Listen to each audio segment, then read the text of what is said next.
Okay, so in the online space right now, there's a huge misconception where we constantly need more leads, more leads, more leads. How can we generate more leads? How can we influence more people? How can we get more people into the funnel? Leads aren't the issue right now. And if you're watching this video, you're probably already an established business or you might be starting out. But what I'm here to tell you is that leads are not the issue. The issue is how do you get them on board? So leads will pop up left, right, and center. As soon as you start marketing and advertising your service, they're going to pop up. Okay, that's how it works.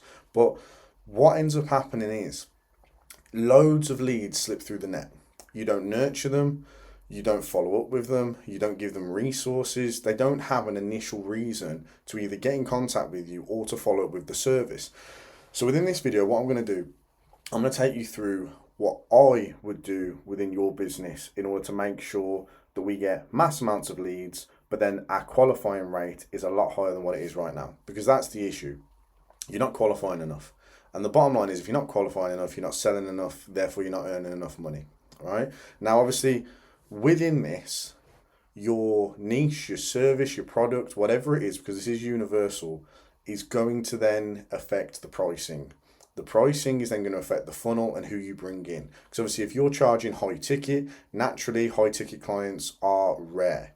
But we need to filter through to get them. If you're low to medium ticket, you might be able to get on more clients within this system. So without further ado, what I'm going to do is I'm going to take you through this exact system and how you can tighten your funnel to make sure that people are qualifying before they even get in contact with you. So I've pre-drawn out on the iPad each example that I want to talk you through. So everybody in the industry at the moment bangs on about funnels. Funnel this, funnel that, and bring people into your funnel. You need to nurture people into your funnel. And that's great. But don't look at it as a funnel, because funnel means you bring through as much as you can. And then when they get to the end, you have to filter them out. And we don't want to do that. What I much prefer is thinking of it like a net.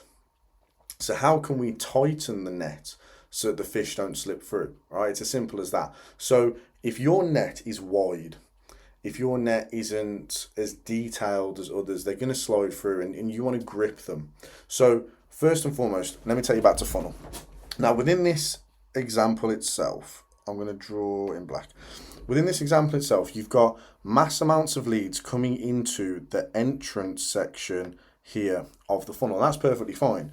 But as you can see, we're only getting a few green and a few red. Now put it this way, green are people that we call 3%. I'm going to touch on that as we go on. But the 3% people are willing to buy instantly. They've bought into your service, they've bought into your product, they've seen your marketing, they like what it is, they're now buying into it, right? Now the red dots signify people that are either inquiring or they're not sure.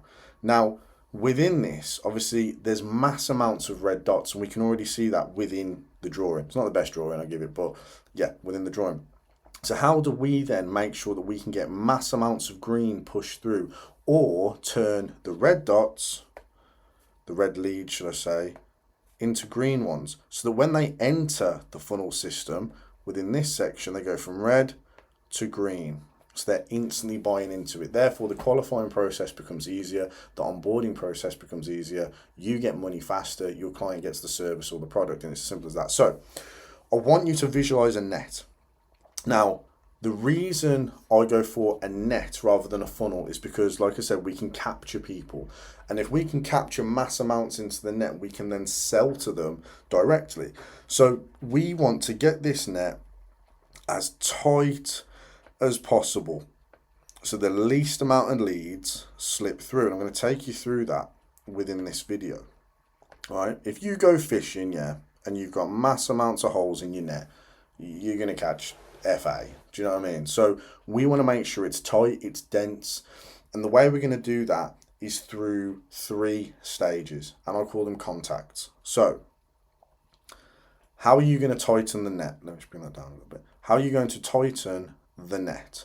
Well, first and foremost, we've got the percentages. Now, for every 100 people that come in contact with your marketing, with your outbound, with your paid ads, this is what the percentages work out as. Now, look, This is based off an established business that has good marketing, that has good reels. So the content, the quality of the content is good.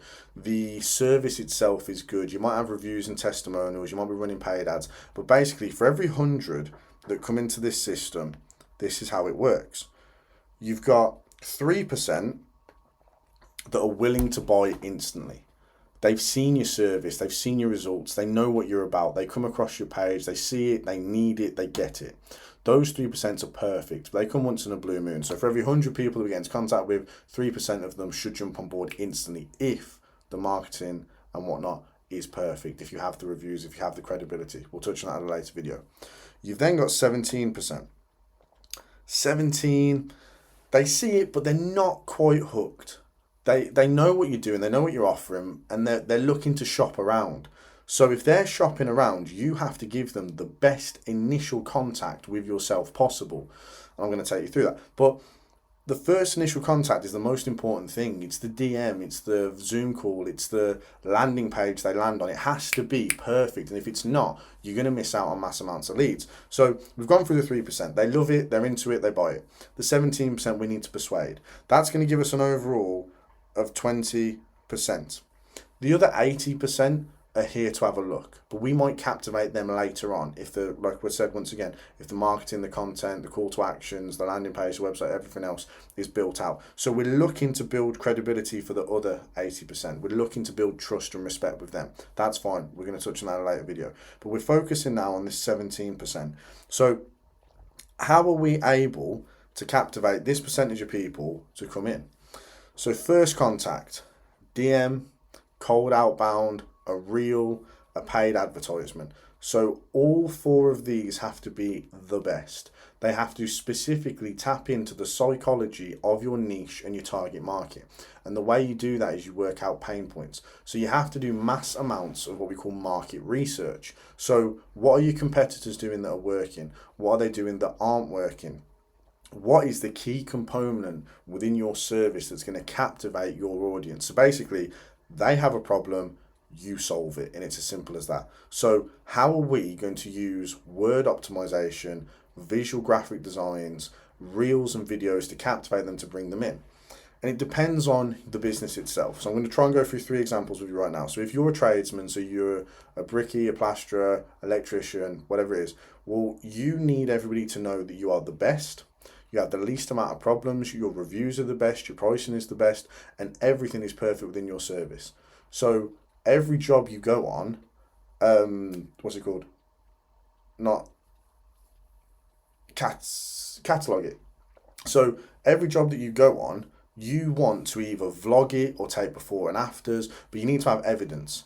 Film the process. You can use that as paid advertisement, but you can also use it as leverage when you're marketing, because people see the process that you take them through.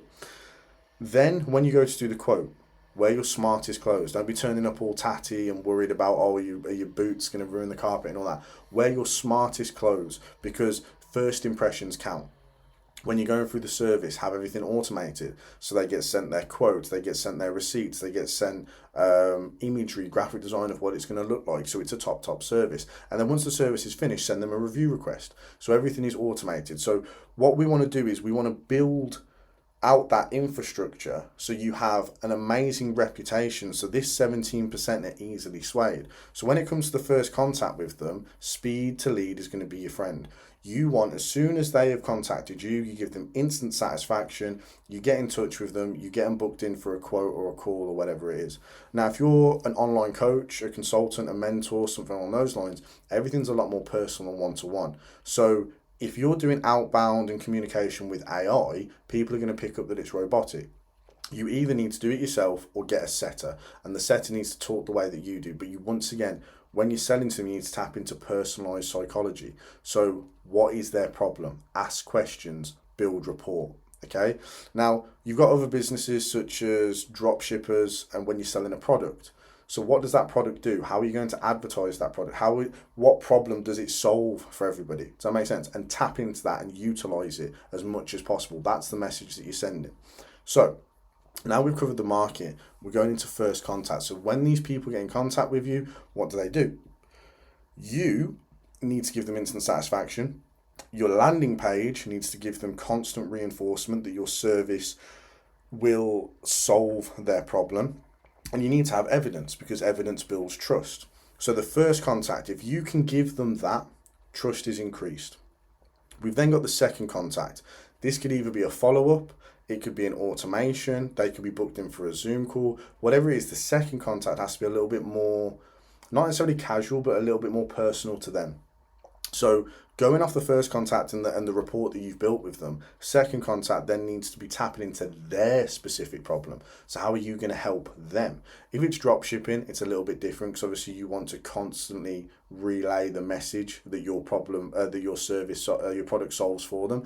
But basically, when you're communicating with people in the first contact, when you build rapport with them, you want to make notes, you want to have their own sort of profile in your CRM and make notes on it. That then is going to influence them through your sale. So if their pain point is specific to your service, we tap into that.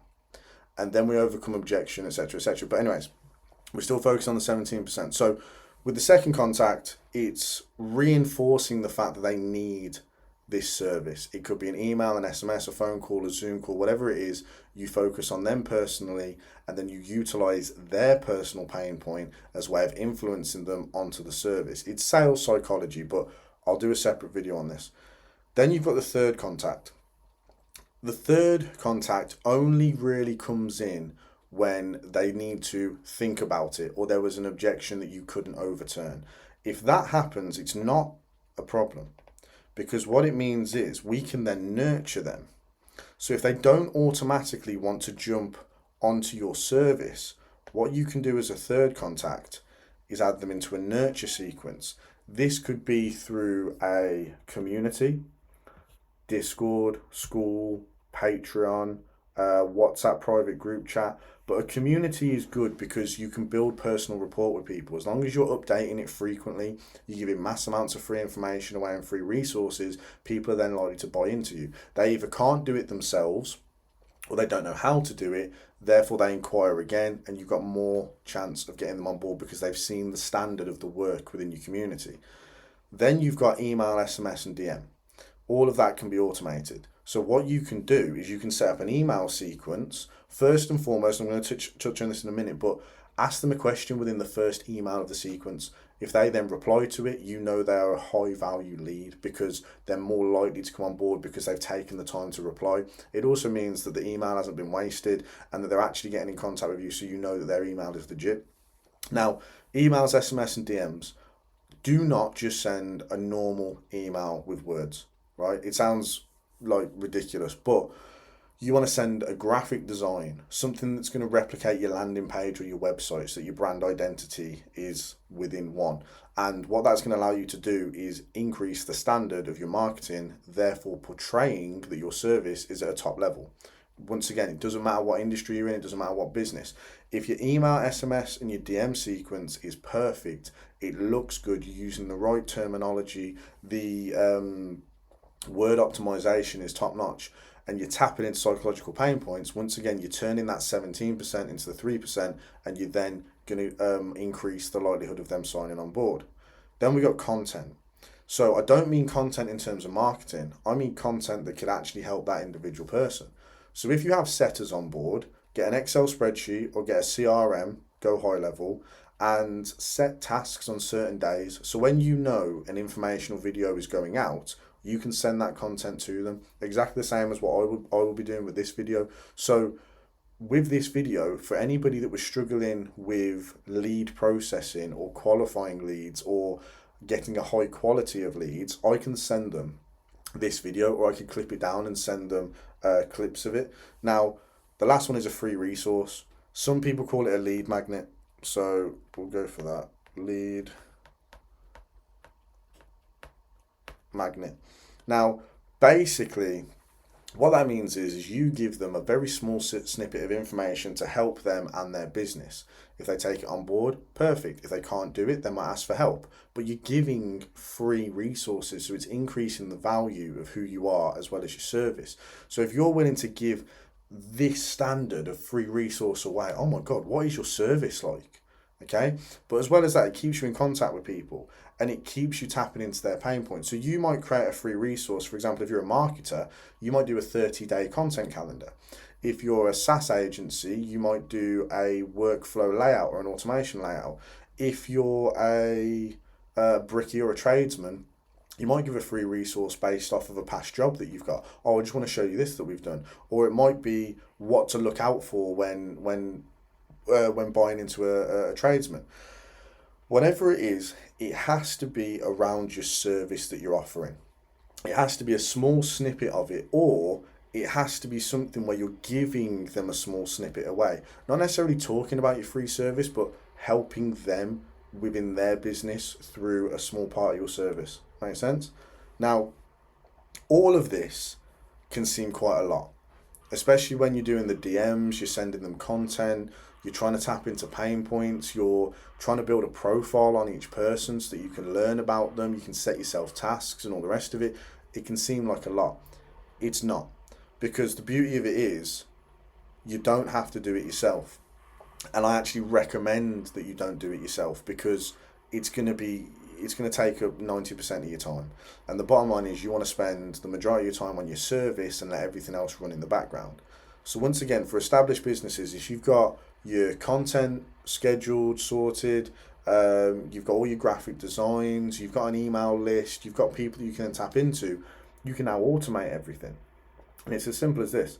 So with the first contact stuff, you've got yourself, you've got setters, or you've got ManyChat. So with the first contact, it effectively means they get into communication with you, you are then talking to them, persuading them about your service. Now, if you do it yourself, it is going to take up a lot of your time. If you're at a small point in your business right now where you haven't got mass amounts of clients to look after, you've got time to do it yourself. And I recommend that you do it yourself to start with, right? And the reason I recommend that is purely based on the fact that you need to learn how to sell with psychology. So like I was saying before, you can't teach somebody to do something if you can't do it, right? You don't have to be a master in it, but you need to know the main points. So through your market research, through your client avatar or your target market or whatever it is, you will create an avatar, a person that you would sell to with their pain points, their psychology points, all their objections as well. So what excuses will they have to not have the service? And you utilize that within the sales process.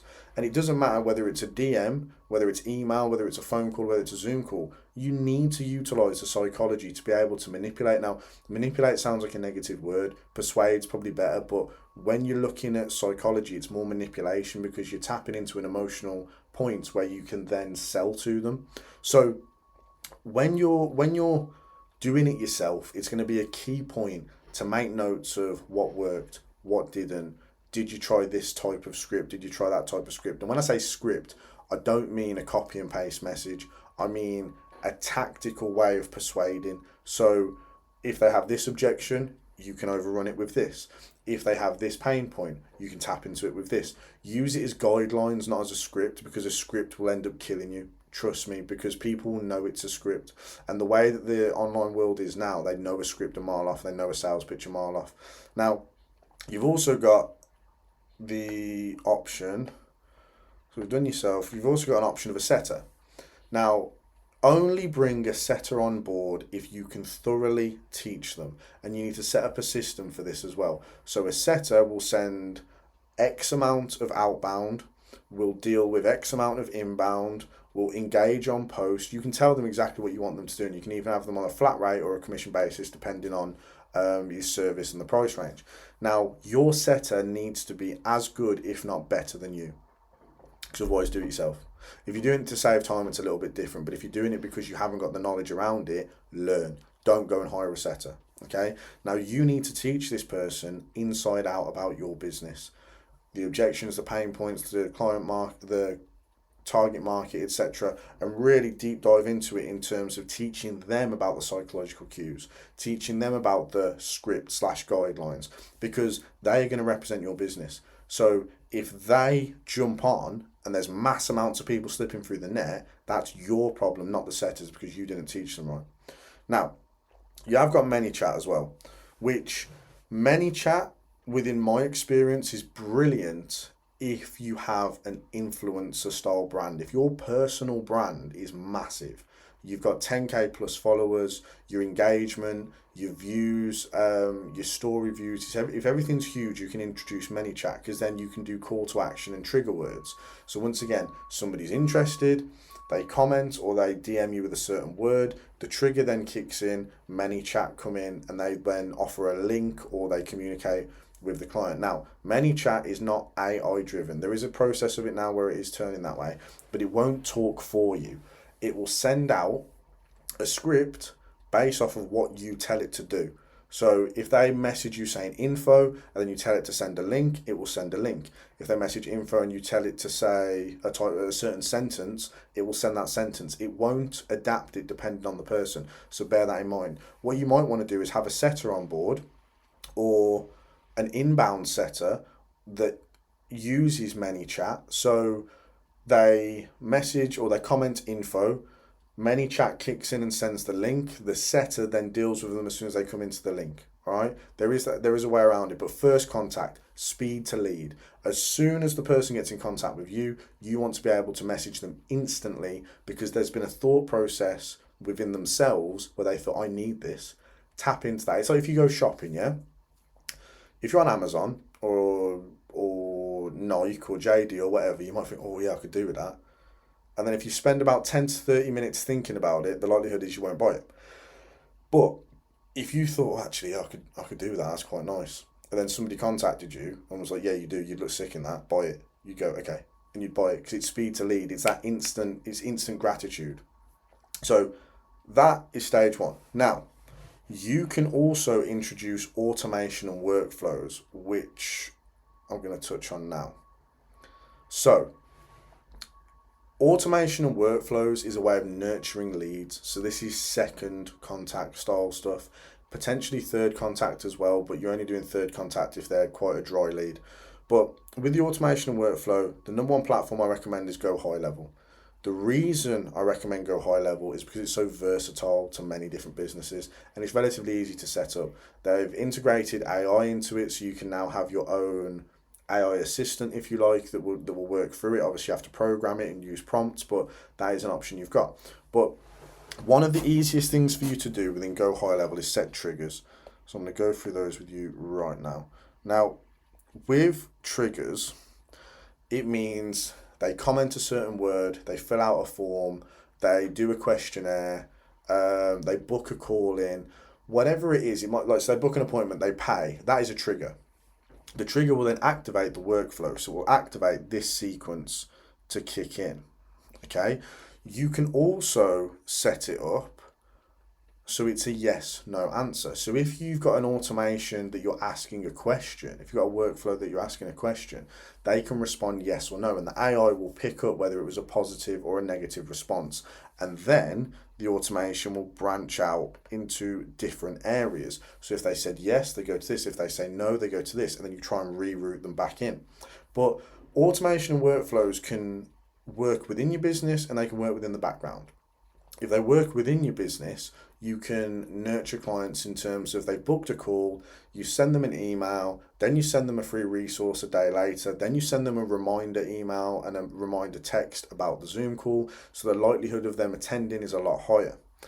Then you've got it working in the background in terms of nurturing. So you can set up an email sequence throughout the entire year, giving them information, free resources, booking links, booking for events or whatever you've got on, and basically that'll run in the background, because as soon as they engage with your business, you set up the trigger that it takes their information and then they utilize that process.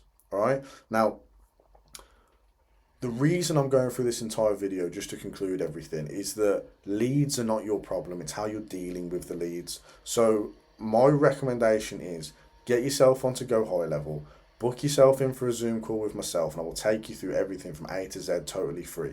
If you need my help, I'll take you through that as well. Pricing, how long it takes, etc., etc.